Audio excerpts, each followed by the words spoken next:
Terima kasih Anda masih bersama kami. Bagi Anda yang baru saja bergabung, kami hadirkan kembali 3 berita utama hari ini. Diduga akibat korsleting listrik, satu unit rumah semi permanen di Kota Medan ludes terbakar.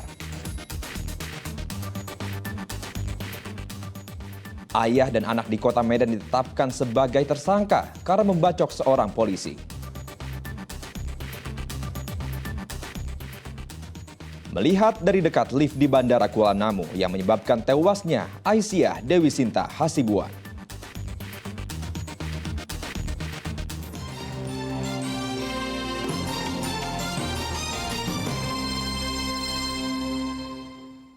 Ular piton sepanjang 4 meter membuat heboh pemilik toko sepatu di Jalan Suprapto, Kota Tebing Tinggi. Petugas damkar sempat kesulitan mengevakuasi hewan melata ini karena sempat melawan.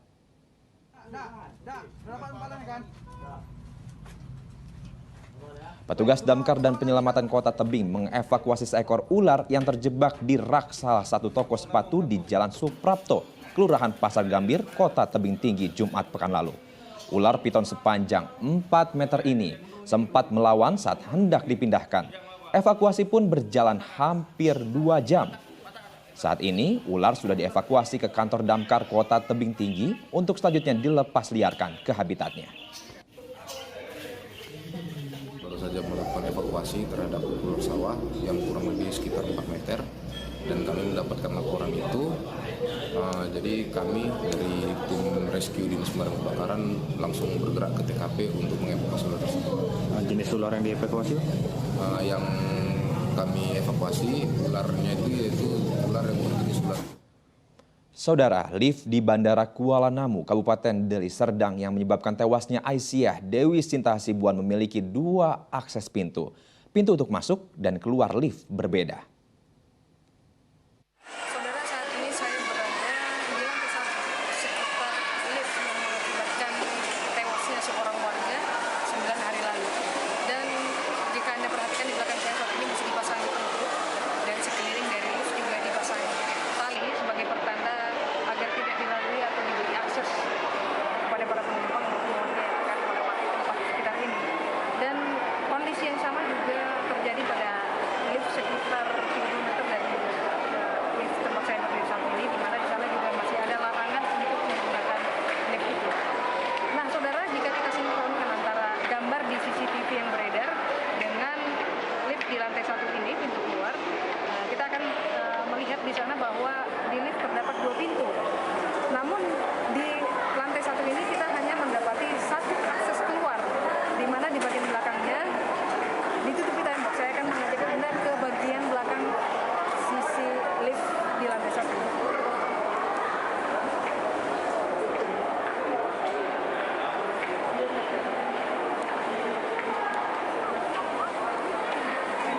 Nah, ini merupakan bagian dari belakang lift di lantai 1. Artinya di sini tidak bisa dilalui dan tidak bisa keluar.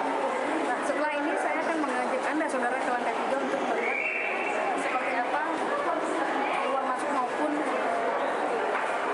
tampilan dari lift ini di lantai 3. Saudara, saat ini saya berada di lantai 3 dan seperti yang berada di lantai 1 tadi, di bagian lantai 3 lift ini masih dipasangi pertanda maupun juga tali bahwa lift ini belum bisa digunakan sama sekali. Dan jika kita perhatikan pada pintu lift, jika ini menuruni ke lantai 1 nanti, ini akan berhadapan dengan tembok yang saya tunjukkan di lantai 1 tadi. Artinya jika saya masuk lift untuk turun ke lantai 1 menggunakan pintu ini, nantinya saya di lantai 1 akan berhadapan dengan tembok. Dan posisinya di lantai 3 lift ini berada di sekitar tempat pelaporan check-in para penumpang atau tempat boarding. Di sini tempat antrian.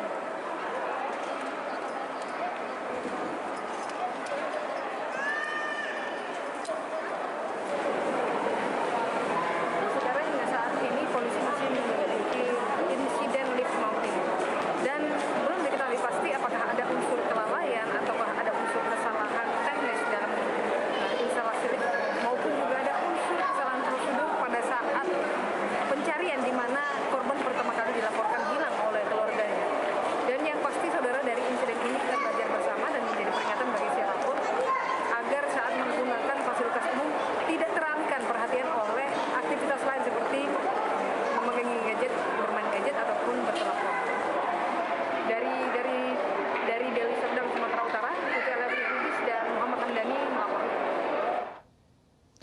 Sidang perdana kasus pembunuhan mantan anggota DPRD Langkat digelar di Pengadilan Stabat. Sebelum sidang dimulai, ratusan warga sempat datang meminta keadilan.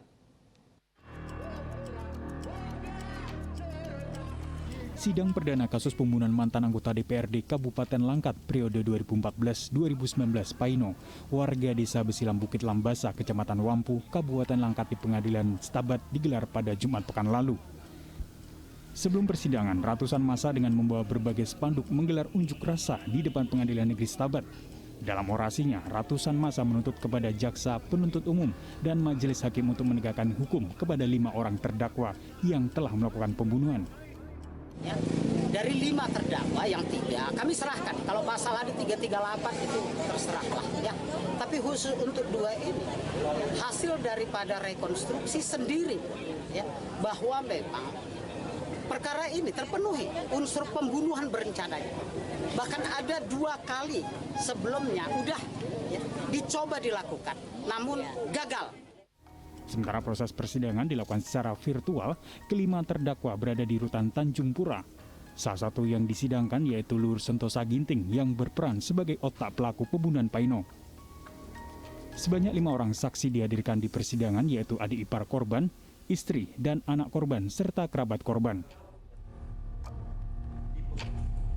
Muhammad Hamdani melaporkan dari Kabupaten Langkat.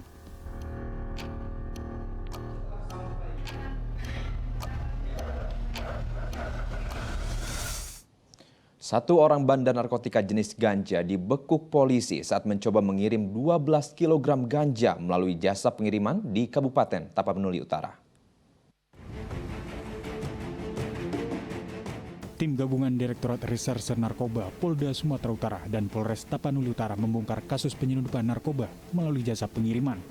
Selain menangkap pelaku bernama Ardi, polisi juga menyita ganja seberat 12 kg. Sedangkan 1 orang tersangka berinisial AF masuk dalam daftar pencarian orang DPO Polres Tapanuli Utara. Tersangka AF berperan sebagai pengantar ke kantor jasa pengiriman paket. Sebanyak 12 bal ganja kering ini dikemas dalam 3 kardus dan dikirim melalui jasa pengiriman.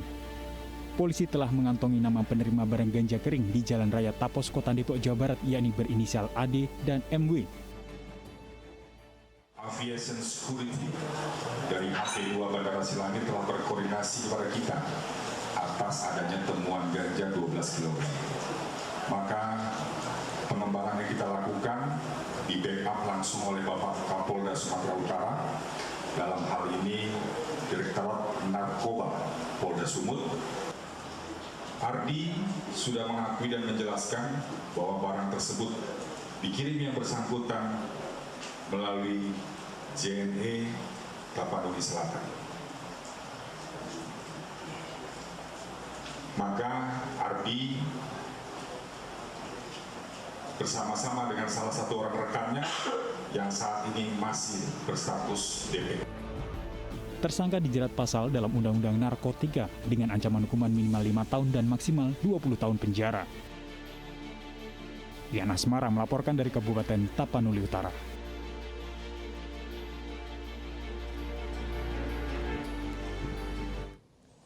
Batang pohon kelapa sawit yang sudah tidak produktif lagi biasanya ditebang dan menjadi limbah di perkebunan. Namun, tidak bagi salah satu pengusaha produksi gula merah di Kabupaten Serdang Bedagai. Memanfaatkan limbah batang kelapa sawit, Purwaris menjadikannya sebagai olahan gula merah yang memiliki nilai ekonomi.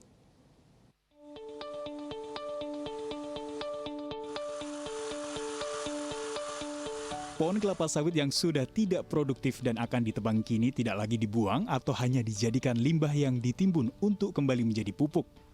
Pengolahannya pun kini menjadi potensi untuk dapat diproses menjadi gula merah. Gula merah atau yang dikenal gula Jawa biasanya dibuat dari bahan baku air nira aren ataupun kelapa. Namun di salah satu tempat produksi gula merah milik Purwaris yang berada di Dusun Harapan 1, Kecamatan Pegejan, Kabupaten Serdang Bedagai, limbah batang kelapa sawit yang sudah tidak produktif dimanfaatkan menjadi bahan baku pembuatan gula merah. Bagian pohon kelapa sawit yang dapat diolah adalah bagian ujung atasnya yang sudah dibersihkan dan dipotong untuk mendapatkan air nira yang akan menjadi bahan baku utama pembuatan gula merah. Kemudian setelah melalui sejumlah tahapan, air nira dari pohon kelapa sawit tersebut akan dimasak sama halnya seperti proses pembuatan gula merah pada umumnya.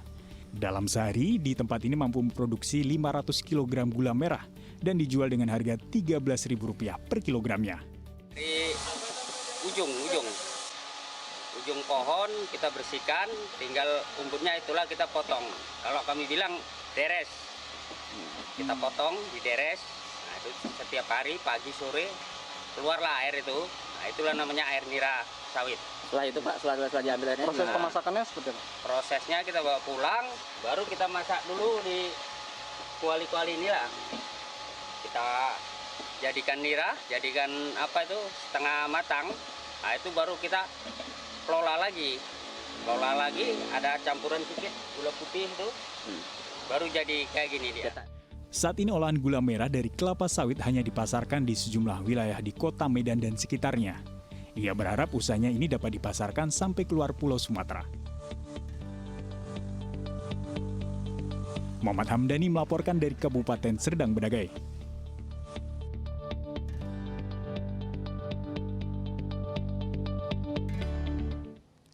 Laporan tersebut mengakhiri berita Medan hari ini. Saya Medi Hairi mengucapkan terima kasih atas perhatian Anda dan kebersamaan Anda. Selamat beraktivitas dan sampai jumpa.